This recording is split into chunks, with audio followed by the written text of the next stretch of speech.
नाती पोती है, इनको सबको जो है भर्ती करके 4 साल के लिए बॉर्डर पर भेजें और फिर पता चल जाएगा इनको कि ये देश की सीमाओं पर रक्षा कैसे होती है और एक सैनिक कैसे तैयार होता है। इन नेताओं के बच्चों को भेजा जाए। ये नेता के बच्चे तो एसी में बैठ करके पलते हैं और विदेशों में पढ़ते हैं। इनको क्या पता 12 साल की पढ़ाई में क्या मिलता है।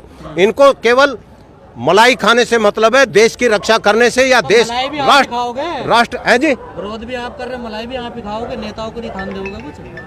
ये नेताओं ने खाते खाते तो 75वीं वर्षगांठ मना रहे हैं, अमृत महोत्सव मनाने जा रहे हैं।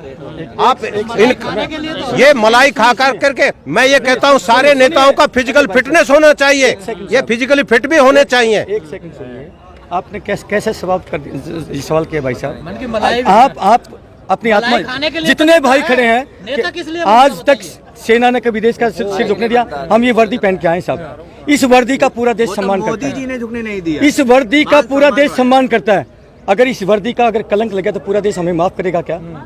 हमें एक एक कदम रखते हैं, हमें एक एक इंच का जो नहीं, इस बात का गरिमा आप कलंक बता रहे भाई मेरे दोस्त फौजी हैं, हम जान कुर्बान कर देंगे, लेकिन देश के अंदर अगर एक सिंगल पैसा ना पेंशन लेंगे ना तनख्वाह लेंगे, हम चुनौती देते हैं सारों की बंद करेंगे, इन गद्दारों की, सारे नेताओं की पेंशन। पूरा देश मैं अपील करना चाहता हूं, यदि प्यारे देशवासियों 12 अरब का जो है सालाना का बजट इन नेताओं पर लगता है साहब, इनके टीएडी, इनकी पेंशन उनको और खाने के लिए बर्बाद करें। 12 अरब राजनीति करनी है तो सेवा का प्लेटफॉर्म में सेवा करनी ही पड़ेगी, आपको नहीं, आपके पिताओं को करनी पड़ेगी। फौजी भाई आ चुके हैं, बीजेपी के नेता ऐसे, सारे नेता ऐसे, सारे के सारे नेता ऐसे हैं, कोई फर्क नहीं साहब। हम किसी के चाटुकार नहीं है। आप अगर हमसे क्या उगलवाना चाहते हैं कि हम कांग्रेस की तारीफ कर दें? नहीं, किसी की तारीफ नहीं करेंगे। सारे के सारों ने देश का नाश किया है, गरीब को गरीब बना। 70 साल से हम आपकी गरीबी दूर करेंगे, हम आपकी गरीबी दूर करेंगे। अरे 70 साल से तुम गरीबी दूर नहीं करके तुम इसका मतलब नापुंसक हो, तुम्हारी औकात नहीं है। हम फौजी हैं, हम चुनौती देते हैं, हिम्मत है, आए मुकाबला हो जाए, मंच हम प्रदान करेंगे। देखना है तुम्हारे क्या दिल में है और क्या इन फौजियों के दिल में है। ठीक है साहब? अरे साहब, नेताजी बोस थे ना, आप नेता के नाम पर कलंक है, नेता शब्द के नाम पर कलंक है, ये नेता नहीं है। इस देश का नेता हुआ तो केवल एक ही हुआ। नेताजी सुभाष चंद्र बोस थे, जो जनता के लिए अपने आप को न्यौछावर करते उसको बोलते नेता। जो फ्रंट से लीड करता है जनता के लिए उसको बोलते नेता।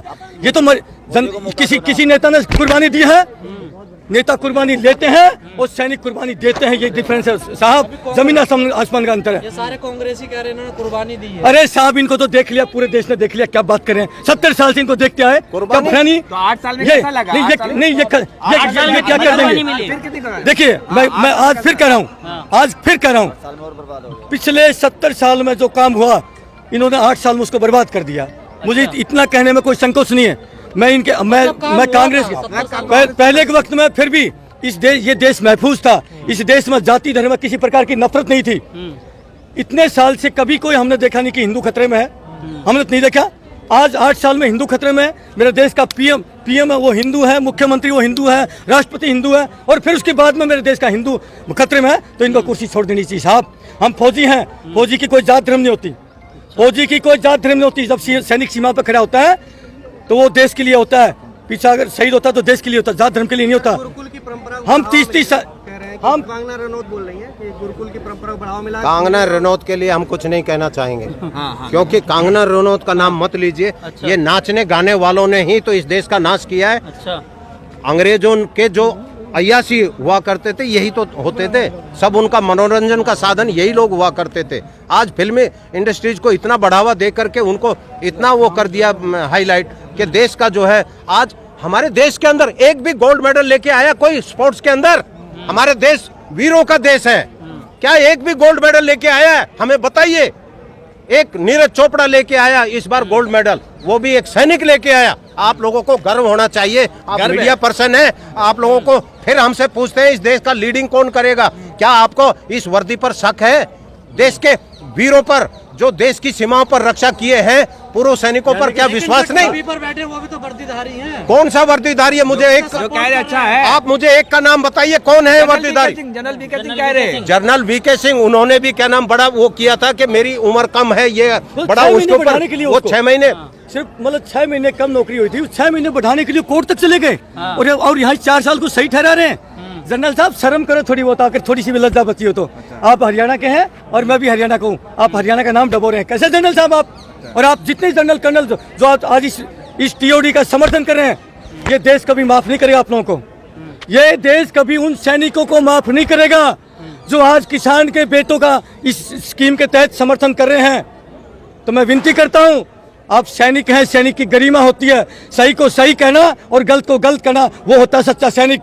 और सैनिक यदि जात धर्म में बंटने लगा, अनर्थ हो जाएगा। मैं उन सैनिकों से भी कहता हूं, मैं देख रहा हूं बहुत सारे व्हाट्सएप ग्रुप में जुड़ा हूं मैं, कुछ सैनिक हिंदू मुस्लिम की नफरत फैला रहे हैं। अरे धिक्कार है आप लोगों को सैनिक कहलाना। आप 25 साल 30 साल सेना में नौकरी करके आए और आज वहां से रिटायरमेंट होकर के आप क्या सीख के आए? अरे सेना हमें सिखाती है देश के अंदर हिंदू मुसलमान सिख ईसाई, ये मेरा प्यारा वतन है, ये हमें सिखाती है। और तुम गद्दार हो, तुम सैनिक के नाम पर कलंक हो। जो आज हिंदू मुसलमान के अंदर, देश के अंदर जो हिंदू मुसलमान दंगे करवाने वाली पार्टी है, उसका समर्थन करते हो। धिक्कार है आप लोगों पर सैनिक कहलाना। अरे तो पहले तो अब कैसे सैनिक हो? युवा ही कहते थे हमें कुछ नहीं चाहिए, मंदिर चाहिए, मंदिर बन गया। आप क्या हो? मेरे भाई, देश की नौजवान आप ये मंदिर मस्जिद नौजवान की बात शक्ति क्यों कर रहे है। हो? हमारा एक ही नारा है, बहुत हुआ धर्म और जात, आओ करे देश की बात। केवल देश की बात होनी चाहिए, मंदिर मस्जिद की बात मत करो। आप देश को तोड़ने की बात करते हैं, हम इसके बिल्कुल विरोध में करते हैं, लेकिन बंद की बात सुनते नहीं साहब। जनता कितनी पीड़ित है, जनता कितनी परेशान है। मेरे पास फोन आ रहे हैं, कितने बच्चे रो रहे हैं, बिलख रहे हैं। सर क्या करें, हम डिप्रेशन में जा रहे हैं साहब। मैं अगर सुना, मैं सुना, मोदी जी आप मैं की बात करते। देखिए, मैं तो एक चीज कहता हूँ, मोदी साहब आपको भगवान सद्बुद्धि दे, आप देश का भला करें, देश को मत तोड़ें और देश को ठीक से चलाएं। आपको भगवान ने मौका दिया, अन्यथा भगवान आपको कभी माफ नहीं करेगा। आपको श्राप लगेगा इन बच्चों का। ये बिलख रहे हैं, मेरे पास खुद फोन आ रहे साहब, मेरी आंखों में पानी आ जाता है। ऐसे ऐसे बच्चे जो ना गरीबों के, अंकल जी हमने इतने लाख लगा दिए, कोचिंग ली, इतना यहाँ रह करके, गरीब के बेटे कहीं बिहार से कहीं यूपी से। अरे साहब इन्होंने देश का बर्बाद कर दिया साहब, मेरे से बोलने नहीं देता। मेरी प्रार्थना करता हूँ कि मोदी साहब सोचिए जरा, इस स्कीम को वापस लीजिए। और सबसे पहले आपने जो जिन बच्चों ने फिजिकल मेडिकल सारी चीज क्वालिफाई कर ली थी, उनको सबसे पहले मौका दीजिए। टीओडी लेके आनी है तो लिया ना बाद में। अरे उन बच्चों को जिन्होंने 2-2 साल इंतजार किया रिजल्ट का, ज्वाइनिंग का रिजल्ट किया, आपको उनको मौका देना चाहिए साहब।